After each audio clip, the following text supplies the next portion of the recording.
Okey, banyak sangat kes yang sumbat air dekat bawah dashboard ni. Sebelah penumpang. Habis basah ni. Okey, dia datang daripada ni lah, cooling coil So cooling coil dah sumbat.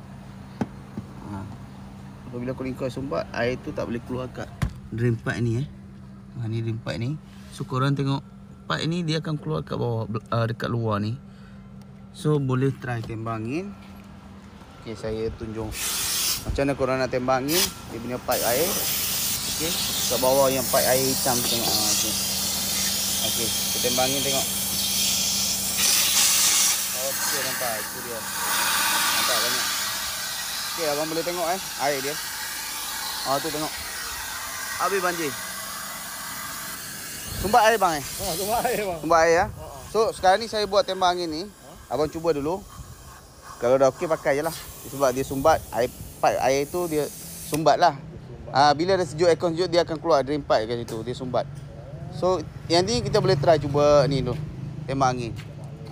Kalau jadi juga, sekali lagi baru kita servis lah. Ya. So mana yang selalu jadi case ni, boleh buat tembak angin dululah dekat luar yang tempat yang saya tunjuk tadi tu. Tempat yang saya tunjuk tadi tu. Korang boleh try tembak angin dulu.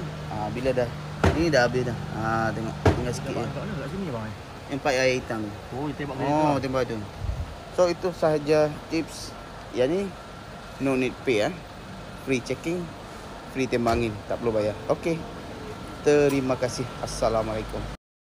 Okey, setting masalah siap tembak angin dekat blower, bersihkan filter sekali lah. Okey, macam mana bang? Okey dah? Terima kasih bang Boleh recommend Saya tengok TikTok abang tadi bang. Abang tengok TikTok Tu datang terus. Okey bang, setting masalah Terima kasih bang. Okey, tak perlu bayar. Terima kasih